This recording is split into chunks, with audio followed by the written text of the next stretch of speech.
आज का बजट ऐतिहासिक है। इसमें देश की नारी शक्ति का सशक्त प्रतिबिंब झलकता है। महिला वित्त मंत्री के रूप में निर्मला जी ने लगातार 9वीं बार देश का बजट प्रस्तुत करके नया रिकॉर्ड बनाया है। ये बजट अपार अवसरों का राजमार्ग है। ये बजट वर्तमान के सपनों को साकार करता है और भारत के उज्जवल भविष्य की नींव को सशक्त करता है। ये बजट 2047 के विकसित भारत की हमारी ऊंची उड़ान का मजबूत आधार है। साथियों, आज भारत जिस रिफॉर्म एक्सप्रेस पर सवार है, इस बजट से उसे नई ऊर्जा, नई गति मिलेगी। जो पाथ ब्रेकिंग रिफॉर्म्स किए गए हैं, वो एस्पिरेशन से भरे हुए भारत के साहसिक, टैलेंटेड युवाओं को उड़ने के लिए खुला आसमान देते हैं। ये बजट ट्रस्ट बेस्ड गवर्नेंस और ह्यूमन सेंट्रिक अर्थरचना के विजन को साकार करता है। एक ऐसा यूनिक बजट है जिसमें फिस्कल डेफिसिट कम करने, इन्फ्लेशन कंट्रोल करने पर फोकस है और इसके साथ ही बजट में हाई कैपेक्स और हाई ग्रोथ का भी समन्वय है। साथियों, ये बजट भारत की वैश्विक भूमिका को नए सिरे से सशक्त करता है। मैं धन्यवाद देना चाहूँगा माननीय प्रधानमंत्री जी को, माननीय वित्त मंत्री जी को, जिस तरह से आज के बजट में देश के सर्वांगीण विकास के लिए और एक विकसित भारत के लिए मजबूत नींव बनाने का जो काम किया है, इसके लिए मैं धन्यवाद देना चाहूँगा। आज के बजट में मैन्युफैक्चरिंग पे बहुत बड़ा फोकस दिया गया है। इलेक्ट्रॉनिक्स मैन्युफैक्चरिंग हो, सेमीकंडक्टर मैन्युफैक्चरिंग हो और आईटी सर्विसेज के लिए बहुत एक सिग्निफिकेंट सिंप्लीफिकेशन किया गया है। सेफ हार्बर और फास्ट ट्रैक एपीए के प्रोविजंस लाके आने वाले समय में डेटा सेंटर्स बहुत बड़ी एक ताकत बनेंगे देश की, जिससे कि दुनिया भर को नई सर्विसेज और भारत के लिए नए एम्प्लॉयमेंट और एंटरप्रेन्योरशिप के नए रास्ते खुलेंगे। तो डेटा सेंटर्स पे जो टैक्स हॉलीडे दिया, इसके लिए मैं माननीय प्रधानमंत्री जी को और माननीय वित्त मंत्री जी को धन्यवाद देना चाहूँगा। साथ ही साथ ऑरेंज इकोनॉमी, जो हमारी क्रिएटर्स इकोनॉमी है, इसमें 20 लाख एम्प्लॉयमेंट नए बनाने के लिए क्रिएटर्स इकोनॉमी में आईआईसीटी मुंबई के साथ मिलकर 15,000 स्कूल और 500 कॉलेजेस में क्रिएटर्स लैब बनाने के लिए बजट में प्रोविज़न किया गया है। और साथ ही साथ रेलवे के लिए 7 नए हाई स्पीड कॉरिडोर्स, चेन्नई से बेंगलुरु, चेन्नई से हैदराबाद, बेंगलुरु से हैदराबाद, मुंबई से पुणे, पुणे से हैदराबाद, दिल्ली से वाराणसी और वाराणसी से सिलीगुड़ी। एक तरीके से साउथ इंडिया में सदर्न ट्रायंगल बनेगा, चेन्नई, बेंगलुरु, हैदराबाद का हाई स्पीड रेलवे का, बुलेट ट्रेन का। वैसे ही दिल्ली, वाराणसी, सिलीगुड़ी का एक नया हाई स्पीड कॉरिडोर बनेगा और साउथ वेस्ट को साउथ से जोड़ने वाला मुंबई से पुणे, पुणे से हैदराबाद का एक बहुत बड़ा मेजर कॉरिडोर बनेगा। साथ ही साथ आज बजट में एक नए डेडिकेटेड फ्रेट कॉरिडोर, जो कि बंगाल में दांकुनी, वहाँ से गुजरात में सूरत, इसको जोड़ने वाला, ईस्ट को वेस्ट के साथ जोड़ने वाला नया डीएफसी भी सैंक्शन हुआ है। मैं इस बजट के लिए, जो कि युवा शक्ति से प्रेरित है, जो कि विकसित भारत की एक मजबूत नींव बनाता है, जो कि समाज के हर वर्ग के लिए और देश के हर क्षेत्र के लिए विकास का एक नया माध्यम बना है, इसके लिए मैं माननीय प्रधानमंत्री जी, माननीय वित्त मंत्री जी का अभिनंदन करता हूँ। आज प्रधानमंत्री नरेंद्र मोदी जी के नेतृत्व में माननीय वित्त मंत्री निर्मला सीतारमण जी ने रिकॉर्ड 9वीं बार लगातार बजट पेश किया। मैं बहुत बहुत बधाई देता हूं माननीय प्रधानमंत्री जी को, माननीय निर्मला जी को, क्योंकि वास्तव में ये एक ऐसा बजट है जो भारत को विकसित भारत 2047 के लक्ष्य प्राप्त करने की नींव रखता है। अगर एक शब्द में कहना हो तो ये फ्यूचर रेडी भारत का बजट है। ये बजट हम सबको प्रेरित करता है कैसे बहुमुखी रिफॉर्म्स के साथ, और आपने तो देखा ही है कि स्वतंत्रता दिवस के बाद किस तेजी से रिफॉर्म एक्सप्रेस भारत में आगे बढ़ते जा रही है। चाहे वो जीएसटी को सिंप्लीफाई करना हो, चाहे लेबर कोड्स को नोटिफाई करना हो, डीक्रिमिनलाइज करना हो कानूनों को। 350 से अधिक रिफॉर्म इतने छोटे समय में हुए हैं। और आज का जो बजट है ये इतने व्यापक तौर पे लोगों को प्रेरित करता है कर्तव्य भावना से आगे बढ़ने के लिए। एक प्रकार से अलग अलग क्षेत्र इसमें सम्मिलित हैं। सबसे ज़्यादा अगर किसी क्षेत्र को बल मिला है तो वो है मैन्युफैक्चरिंग। देश में नई फैक्ट्रियां लगे, नया निवेश हो, देश की क्षमता बढ़े, बढ़ते हुए उपभोक्ताओं की डिमांड को पूरा करने के लिए। इसके लिए अलग अलग क्षेत्रों में इलेक्ट्रॉनिक्स कंपोनेंट हो तो उसका आउटलेट डबल कर दिया गया जिससे हम आत्मनिर्भर बन सकें। टेक्सटाइल्स हो तो नए टेक्सटाइल पार्क भी आएंगे और टेक्सटाइल इंडस्ट्री में निवेश आने के लिए जो जो सुविधाएं की आवश्यकता हो, विशेषकर आज की जो आधुनिक मैनमेड फाइबर टेक्सटाइल्स होते हैं उसको बल देना। क्योंकि विश्व में आज 2/3 वस्त्र का जो खरीद और ट्रेड होता है, व्यापार होता है, वो मैनमेड फाइबर्स में। तो टेक्सटाइल को बहुत बड़ा बल दिया गया है। बड़ी बड़ी चीज़ें हों, सेमीकंडक्टर हो, डेटा सेंटर्स हो, उस पर भी उतना ही ध्यान दिया गया है जितनी छोटी चीज़ों पर जिससे सामान्य मानवी को लाभ मिले। चाहे वो पशुपालन के लोग हों, चाहे मत्स्य के साथ, फिशिंग के साथ जुड़े हुए मरीन सेक्टर के हमारे स्टेक होल्डर्स हों, हर क्षेत्र को इसमें ध्यान दिया गया है। यहाँ तक कि एक वर्षों से हम सोचते थे कि कंटेनर भारत में क्यों नहीं बन सकते, जो कंटेनर में माल आयात निर्यात होता है। 10,000 करोड़ रुपए सिर्फ कंटेनर मैन्युफैक्चरिंग को प्रोत्साहन देने का माननीय निर्मला जी ने घोषणा की है। एक प्रकार से माँ भारत को आगे बढ़ाने के लिए विश्व में सबसे तेज गति से बढ़ती हुई अर्थव्यवस्था को आगे दशकों तक आगे बढ़ाने के लिए कई सारे ऐसे इस बजट में योजनाओं की घोषणा की गई है। जैसे पुराने इंडस्ट्रियल एस्टेट्स, कई इंडस्ट्रियल एस्टेट्स वर्षों से चल रहे हैं, हालत झरझर हो गई है, उनको कैसे पुनर्निर्माण करना, पुनर्जीवित करना। एमएसएमईज के ऊपर विशेष इस बजट में 10,000 करोड़ का प्रावधान भी किया गया, क्रेडिट गारंटी स्कीम भी लाई गई। अलग अलग प्रकार से हमारे जो लघु उद्योग हैं, सूक्ष्म लघु और मध्यम उद्योग हैं, उनको बढ़ाना, निर्यात को प्रोत्साहन देने के लिए चाहे वो हमारे एसईजेड्स हों उसमें छूट देना, या निर्यात को सरल करने के लिए कस्टम्स प्रोसीजर्स को सरल करना।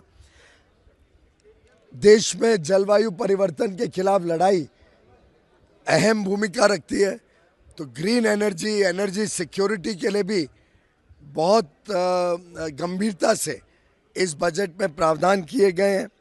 इनलैंड वाटरवेज हो, हाई स्पीड रेल हो, शहरों का विकास हो, विशेषकर जो छोटे शहर हैं, नए उभरते हुए शहर हैं, उनका विकास हो, और हमारा जो लोग हैं, हमारे युवा युवती हैं, उनको आधुनिक दृष्टिकोण से तैयार करना, रीस्किल करना, रीट्रेन करना, जिससे वो आगे चल के आधुनिक टेक्नोलॉजी को इस्तेमाल करते हुए देश को तेज गति से आगे बढ़ाएं।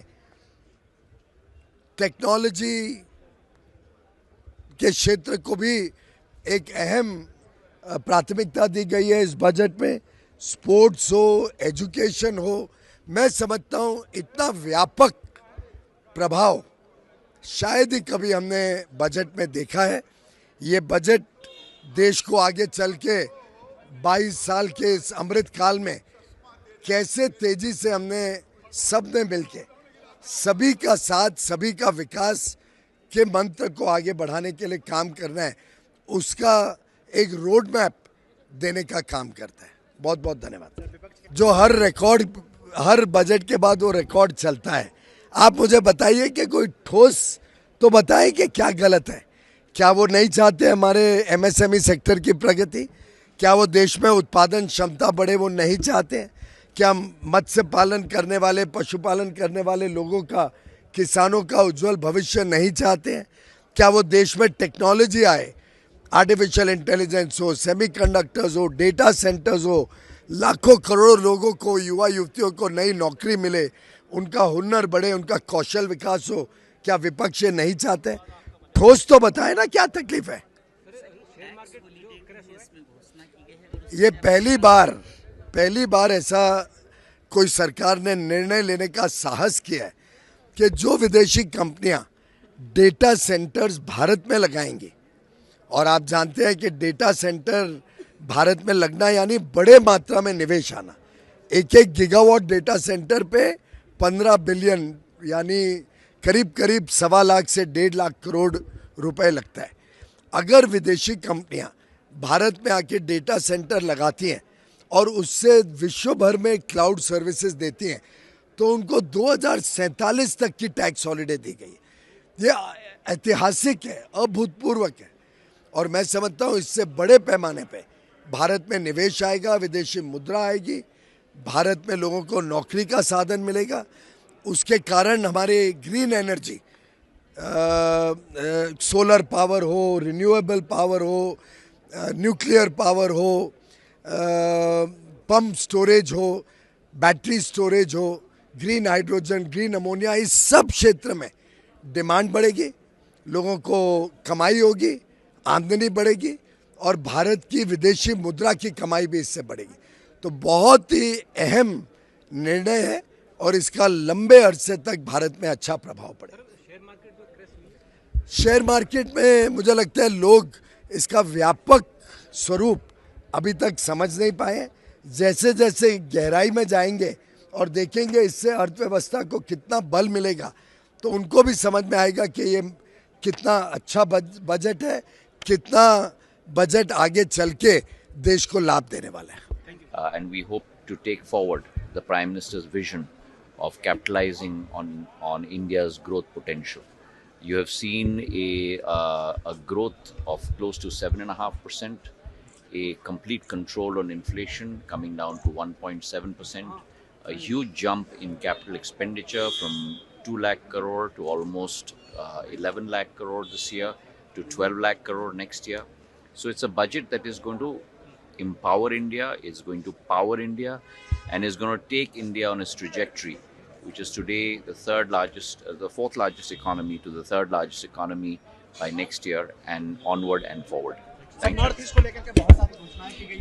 Northeast, मैंने यही तो बोला कि Northeast, the sectoral allocation for the Northeast has been increased substantially. Also, a lot of institutions have been given in the Northeast, a lot of waterways have been given in the Northeast.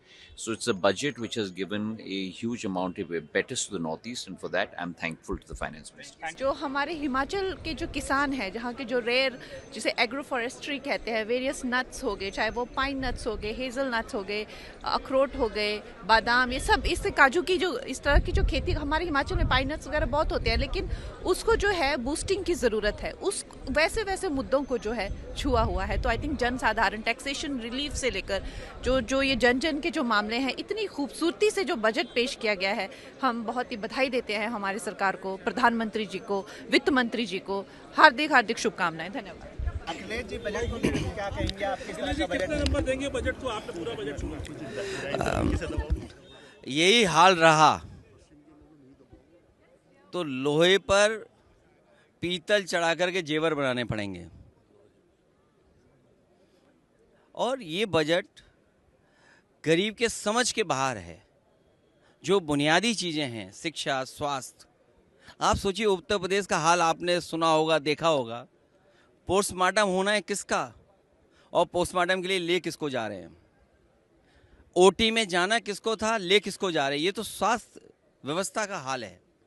और शिक्षा का हालत ये है कि बिना शिक्षा के हम विकसित भारत कैसे बनाएंगे?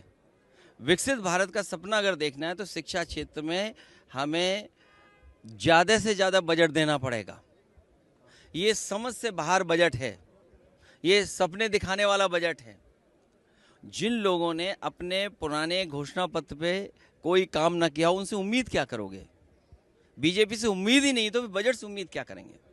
ये हमेशा बड़े लोगों के लिए, 5% के लोगों के लिए बजट बनाते हैं, आम जनता के निराश किया है। और फिर 25 करोड़ अगर गरीबी रेखा से बाहर आ गए हैं तो कम से कम ये बताएं कि जो 95% आबादी हमारे देश की है, उस जो गरीब है उसकी प्रति व्यक्ति आय क्या है? क्या सरकार ये बताएगी प्रति व्यक्ति आय क्या है? उत्तर प्रदेश ये किसी को राहत देने वाला बजट नहीं है। मिडिल क्लास का वोट ले लेंगे, गरीब का वोट ले लेंगे, किसान का वोट ले लेंगे, लेकिन बजट आएगा तो 5% लोगों के लिए बनाएंगे। उत्तर प्रदेश के लिए प्रधानमंत्री मिल गए हैं, मुख्यमंत्री हैं, तो क्या जरूरत है और चीज की? अब सोचिए अयोध्या जैसी जगह पर तो इसीलिए मैंने कहा ये हालत रही तो सोने पर पीतल लगा करके जेवर पहनने पड़ेंगे। रिफॉर्म्स की बात कही गई है, रिफॉर्म्स कर रहे हैं लोग। कोई उम्मीद नहीं इनसे, बीजेपी से कोई उम्मीद नहीं है कि ना गरीब, किसान, गांव में रहने वालों के लिए कोई बड़ा फैसला लेंगे। जो बुनियादी ढांचा है उसको भी खत्म कर देंगे। क्या बजट की स्पेसिफिकेशन आपको दिखाई दे रही है? देखिए, पहली बात तो आज का जो बजट हमारी सरकार के द्वारा पेश किया गया है, ये 21वीं सदी के दूसरे क्वार्टर का, और जो क्वार्टर हम सब के लिए बहुत ज़्यादा मायने रखता है, क्योंकि 2047 जब हम एक विकसित भारत बनाने का जब हम जिक्र करते हैं, तो ऐसे में अब ये जो अगला क्वार्टर शुरू हुआ है 25 से लेके 50 तक का, यहाँ से अब हमें हर उस सोच को बल देकर आगे बढ़ना होगा जो इवेंचुअली 2047 में भारत को एक विकसित देश बनाने का काम करे।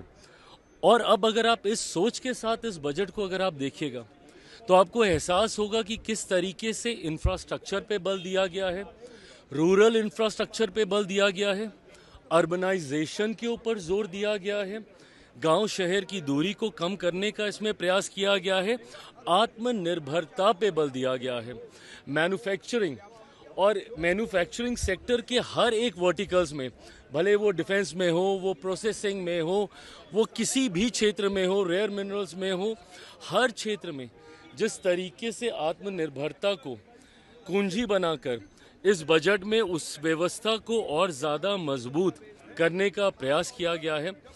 युवा शक्ति को केंद्र में रखकर जितने ये सारे वर्टिकल्स एक्सपैंड होंगे, उतनी ही जॉब अपॉर्चुनिटीज़ भी क्रिएट होंगी। स्किलिंग पे बहुत ज़्यादा कंसंट्रेट पुनः किया गया है। फार्मिंग की अगर बात करें, उसमें जिस तरीके से डाइवर्सिटी को एक्नॉलेज किया गया है, नहीं तो आप उसी को एक ही उत्पादन बार बार रखने की भी समस्या सरकार के पास इवेंचुअली होने लगेगी। तो कैसे डाइवर्सिफाई किया जाए, कोकोनट, कोको, इन तमाम चीज़ों को जिस तरीके से बजट में रिकॉग्नाइज किया गया है, फिशरीज़ को और ज़्यादा ऑर्गेनाइज करके उस सेक्टर को एनहांस करने की बात हो।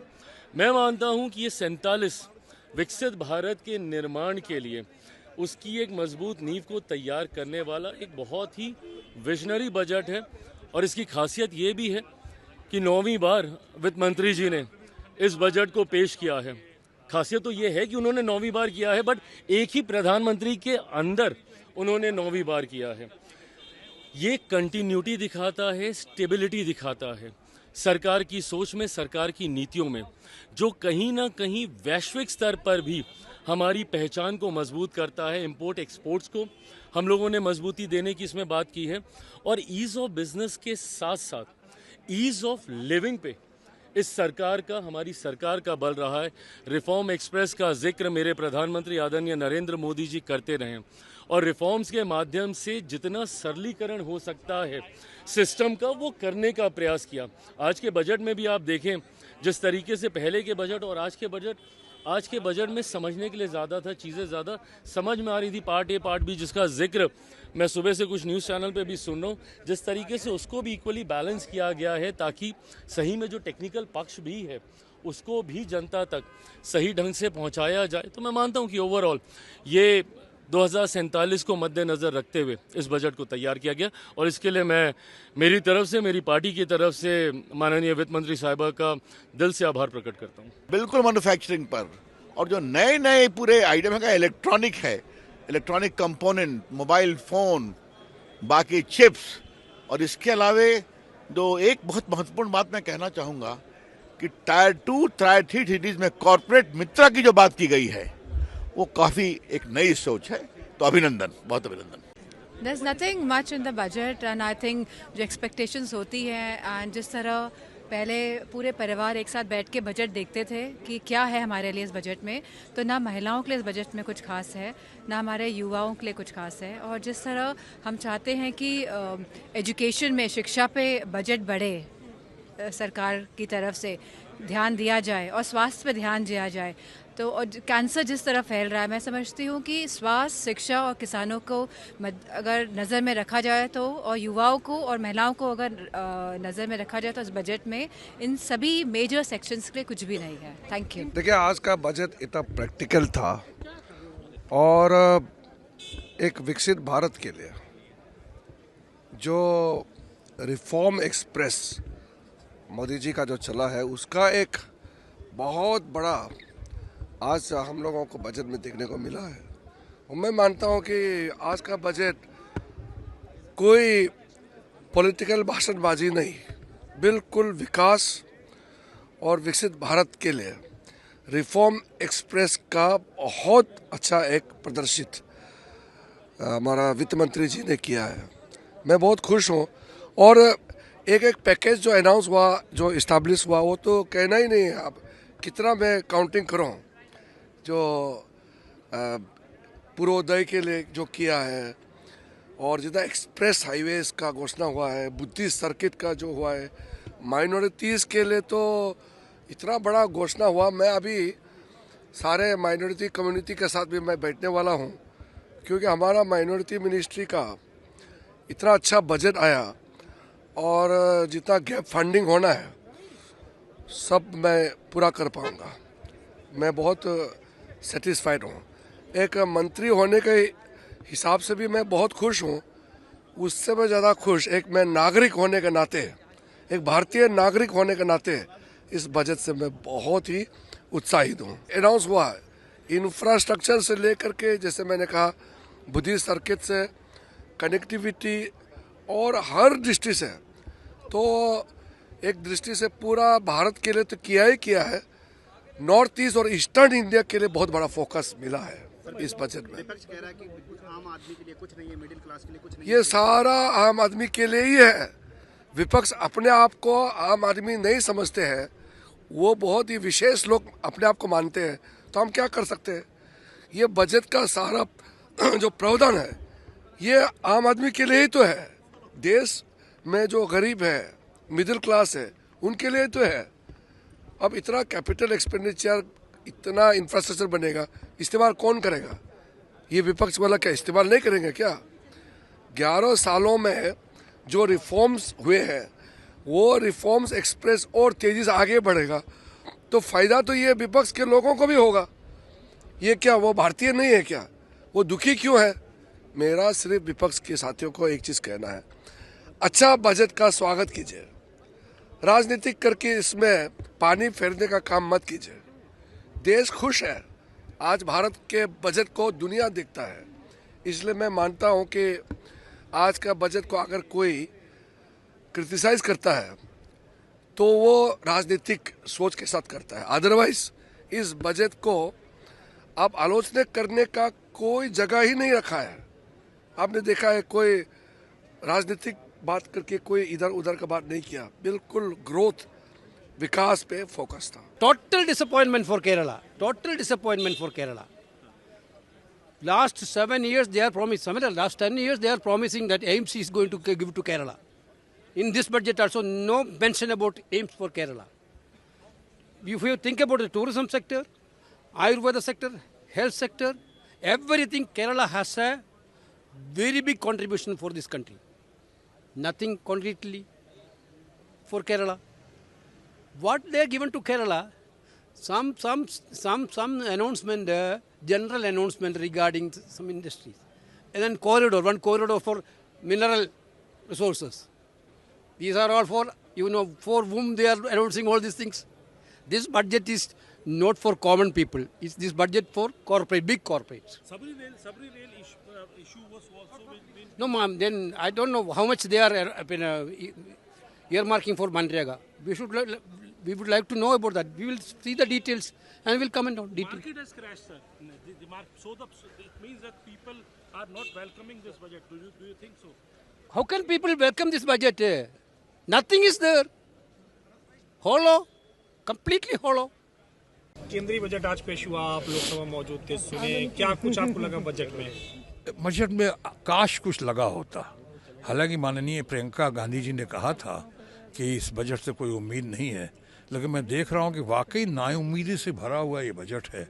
इस बजट में क्या है, नारा दे रहे हैं विकसित भारत का बजट है, लेकिन आपने मिडिल क्लास के लिए क्या किया, आपने युवाओं के लिए क्या किया, आपने स्पोर्ट्समैन के लिए क्या किया, आपने भारत के ये किसानों के लिए क्या किया। बातें बड़ी बड़ी करते हैं, क्या कोई नई स्कीम लाए, कोई नई योजना आपने रखी साहब ने? क्या आपने बताया कि इनको ये जो पैसे आएंगे, जो फंड की ज़रूरत पड़ेगी, उसको हम कहाँ से उसकी भरपाई करेंगे? आज देश जो है तमाम प्रधानमंत्री के दौरान पूरे आज़ादी के बाद जितने कर्जे में नहीं थे हम लोग, आज देश उससे 4 गुना ज़्यादा कर्जे में है हमारे मित्र माननीय प्रधानमंत्री नरेंद्र मोदी जी के शासन में या राज में या उनकी प्रधानमंत्री जो है उसके बाद। तो इसको कैसे करेंगे? पर कैपिटा इनकम में आज भी भारतवर्ष आप चौथी इकोनॉमी हो गए या तीसरी इकोनॉमी हो गए, इसका नारा बुलंद करते रहिए, लेकिन पर कैपिटा इनकम भारत जो है दुनिया के चंद सबसे कम मुल्कों में से एक मुल्क है जहां सबसे ज़्यादा पर कैपिटा इनकम की दिक्कत है। यहाँ पर कैपिटा इनकम से लोग सफ़र कर रहे हैं। तो इन सारी बातों पर ध्यान नहीं दिया गया। आप स्पोर्ट्स की बात करें, एक एक वर्ग लेना है, स्पोर्ट्स पे क्या किया आपने? महिलाओं की सुरक्षा के लिए आपने क्या किया? क्या बजट था, क्या खर्चा किया और क्या करेंगे आप, और कैसे आगे बढ़ाएंगे? आप हमारे युवाओं को आगे बढ़ा रहे हैं, उनके रोज़गार के लिए क्या किया? आज बेरोज़गार है भारत, आज करीब करीब बीमार है भारत। आप उसके मामले में, स्वास्थ्य के मामले में क्या किया आपने? उम्मीद थी कि सिर्फ आयुष्मान भारत से काम नहीं कर चलेगा, इतनी पॉपुलेशन हो गई, इतना हो गया, आयुष्मान भारत में भी कम से कम आप मिडिल क्लास को और सहूलियत देने के लिए या निम्न क्लास को देने के लिए आप कम से कम भी 10, 15, 20 लाख उसमें करेंगे। आज सबका शायद हेल्थ इंश्योरेंस करेंगे, वो सब कुछ नहीं है। इसको आप मोटा मोटी कहें तो मैं कह सकता हूँ सही मायनों में ये फेंकू बजट है, लपेटू बजट है। अगर माननीय प्रधानमंत्री जी अगर इसकी तारीफ कर रहे हैं तो वो तो करेंगे ही, क्योंकि बजट जो है पीएमओ से तैयार किया हुआ है। पीएमओ का बजट और पीएम ही उसकी तारीफ न करें, पीठ अपनी ना थपथपाएं तो कौन थपथपाएगा? लेकिन लोगों में निराशा है। और आप कितने नंबर देते हैं बजट? नंबर देने लायक बजट है ही नहीं। नीचे से है, नीचे से कहें, ऊपर से तो सवाल ही नहीं पैदा होता है, लेकिन नीचे से भी नंबर देने लायक बजट नहीं है। सर बजट पेश हुआ है, केंद्र सरकार कह रही है कि आम लोगों के लिए बजट नहीं, आम लोगों के लिए देखिए, बजट हमें जनरेशन के लिए रखना चाहिए। जो बच्चे पढ़ रहे हैं हमारे, उनकी तालीम, उनकी सेहत, उनके लिए रोज़गार जो पढ़ चुके हैं, इन 3 चीज़ों में से आप बता दीजिए किस चीज़ के लिए बजट का हिस्सा खास है। एजुकेशन के लिए हो, रोज़गार के लिए हो और हेल्थ के लिए हो, उसके लिए कुछ नहीं। सब माइनॉरिटी सेक्टर को आप देखते हैं? नहीं, माइनॉरिटीज़ के लिए तो इन हजरात से कुछ उम्मीद करना ही हुआ है। पिछली सरकारें जो करती थी माइनॉरिटीज़ के लिए अलग से फंड रखती थी, आपको लगा है कि बजट में माइनॉरिटीज़ से कुछ बड़ा होने? नहीं, देखिए माइनॉरिटीज़ के लिए तो वो उन्हें उनके हाल पर छोड़ दें, यही बहुत बड़ी बात है।